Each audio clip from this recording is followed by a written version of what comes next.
বরযাত্রী এমপি, বরযাত্রী ব্যারিস্টার, বরযাত্রী উপজেলা চেয়ারম্যান, বরযাত্রী চেয়ারম্যান, বরযাত্রী বিসিএস ক্যাডার, বরযাত্রী ইঞ্জিনিয়ার, বরযাত্রী ডাক্তার। বরযাত্রী 60 জন শিক্ষিত না মূর্খ? সবগুলো বরযাত্রী 60 জন, ডাক্তার, ইঞ্জিনিয়ার, ব্যারিস্টার, এমপি, মন্ত্রী। আমি ভাই সবই আছে, কিন্তু গাড়ির ভিতরে বর নাই। জোরে কর কি নাই? আমি জিজ্ঞেস করছি, ভাই বর কই? মৌলানা আবু বকর সিদ্দিক সাহেব বলছেন, ভাই বরযাত্রী সব বড় বড় জ্ঞানী শিক্ষিত,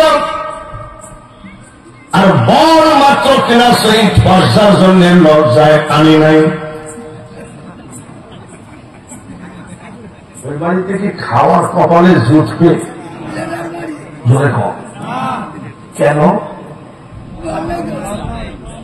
বর না থাকলে যেমন বরযাত্রীর কোনো দাম নাই, মুসলমান না থাকলে পৃথিবীর কোনো দাম নাই।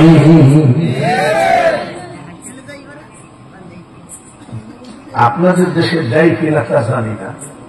যখন বিয়ে পড়ানো হয়ে যায়, বিয়ে পরে হুজুর যখন দোয়া করে দেয়, তখন আমাদের দেশের জামাইয়ের জন্য, বরের জন্য বিশাল একটা প্লেট সাজায় আনে, দেয় নাকি? এমন সাজায় প্লেট দেখলে মনে হয় বরের 14 গোষ্ঠী খেলেও শেষ হবে না। কিন্তু এই প্লেট আবার সবাই খেতে পারে না, বরের সাথে যে একেবারে একান্ত আপন। বিশাল প্লেট, 5 মিনিটের মধ্যে ওই বড় প্লেট শেষ। বরের বন্ধুরা বর ছিল বলে অত দামি দামি খাবার বরের বন্ধুগুলো খাইয়ে গেল। পৃথিবীতে মুসলমান ছিল বলে অন্য জাতির 14 গোষ্ঠী পেট ভরে খাইয়ে গেল। আমরা সেই মুসলমান, বলুন আলহামদুলিল্লাহ। আমাদের ধর্মের নাম কি? ইসলাম কি? আমরা মৌলবীরা ঘরের ভিতরে তালা বন্ধ করে দিয়ে নিজে কলমে খাতায় লিখে সিল মেরে করেছি, না আল্লাহ পাঠিয়েছে? ইন্নাদ্দীনা ইন্দাল্লাহিল কথাটা কার? ইসলাম আমার মনোনীত ধর্ম, আমার মানে আল্লাহ। আইয়ুহাল্লাযীনা আমানু দুখুলু ফিস-সিলমি কাফা, কথাটা কার? আল্লাহ বলেন পরিপূর্ণভাবে ইসলামের ভিতরে দাখিল হয়ে যা। পৃথিবীর ভিতরে যত জাতি আছে, শ্রেষ্ঠ জাতি কোনটা? জোরে বলে। একটু বলতে মনে হয় আর কথা ভাইরাস, একটু ভালো করে সাইজ হয়ে যা, তা না হলে বাঁচার কোনো পথ নাই। ঠিক বেঠিকের কাজ না, আমলের কাজ। উনার বয়সও কম না, আমার বয়সও কম না। আমরা ছোটবেলায় দেখেছি ইস্তেসকার নামাজ পড়ে মাঠের থেকে পাপ চাষারা বাড়ি আসতে আসতে বৃষ্টিতে সয়লাভ হয়ে গেছে। জোরে বলে ঠিক ঠিক? এই চোখে দেখা জিনিস।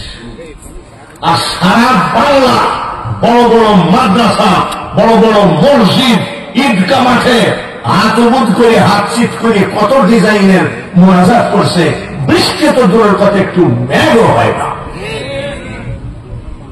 কারণ কি? জানাজার আবার ফটো তুলি পাঠাও কেন? জানাজার ফটো তুলে ফেসবুকে দেয়। বক্তা নামাজ পড়তেছে, কোন নামাজ পড়তেছে তাকে জানে, ফেসবুকে দিচ্ছে অমুক বক্তা তাহাজ্জুদে দাঁড়িয়েছে। নামাজ কি লোক দেখাইনি জিনিস নাকি?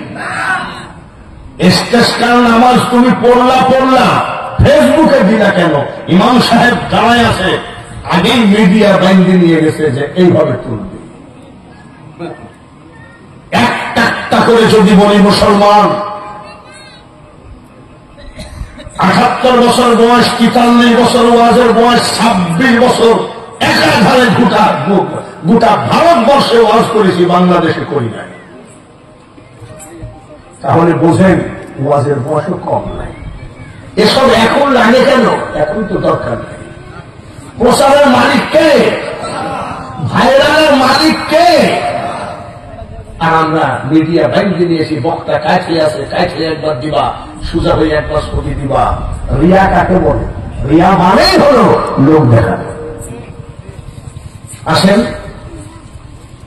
আজকে যেহেতু প্রথম দিনই যদি মেলার এক পর্যন্ত হয়, আগামীকালকে কিন্তু লোক বলবে যে কালকে যে শোনা শুনিস আজকে না গেলেও চলবে। ও কালকে তো খাবার আছে, যে গরু সুবহানাল্লাহ দেখিয়ে আসলাম, কালকে দেখবেন এই ফিল্ডে জায়গা হবে কিনা তাই সন্দেহ আছে। আল্লাহ যেন কবুল করে, সবাই বলে না।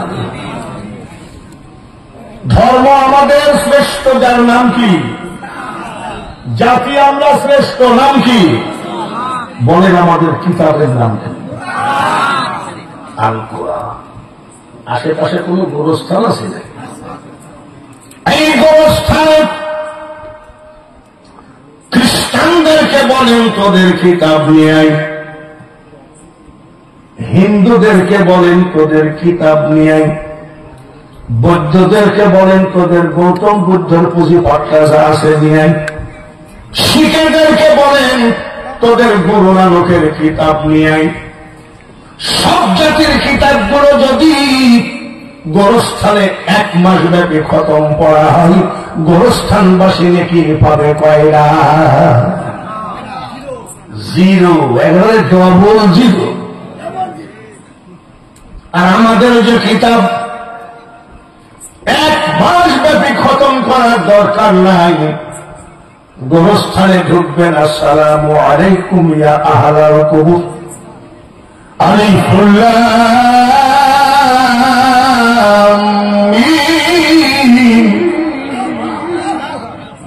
আলিফ লাম মিম। কয়টা? 3টা উত্তর করেছি। গোরস্থানে নাকি পাবে কয়টা? জোরে কর।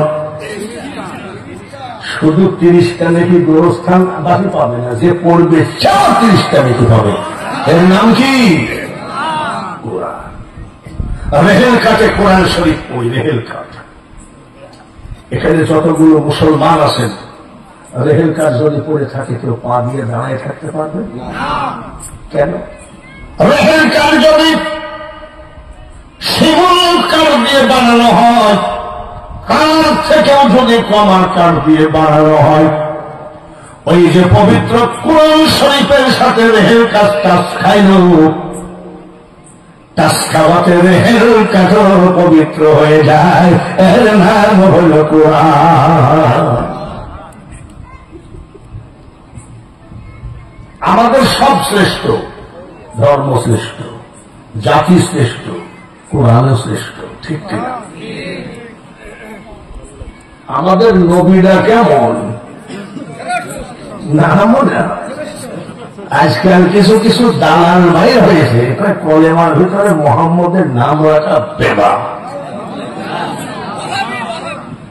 এই দালাল আবার কয় মোহাম্মদের মা বাপ জাহান্নামে যাবে, সহিহ হাদিস। ওই বেটা তোর মা জান্নাতে যাবে নাকি সেই দিন একটা। তারপরে আবার কি বলতেছে, মোহাম্মদও যা আমিও তা, আমি তোর বাপের ভাইরা হয়। যত বাজে কথা। আজ থেকে 30 বছর 20 বছর আগে এই সামান্য মুরব্বী যদি হাত তুলে বলতো আল্লাহ তোমার রহমতের বৃষ্টি নামায় দাও, সঙ্গে সঙ্গে নামায় পড়তো। আলেমুলার আর গোষ্ঠী সঙ্গে দোয়া করাতে বৃষ্টিও হয় না, মেঘও হয় না। কারণটা কি? ওই সময় আমার নবীকে অপমানজনক কেউ কথা বলে নাই। আর এখন আমার নবীকে যত বাজে কথা বলা শুরু করেছে, আল্লাহ তাআলা ওদেরকে মাফ করুক। আমরা যেন নবীর প্রেমিক হয়ে মরতে পারি, সবাই বলি আমিন। আমার আপনার নবীর চেহারা কেমন?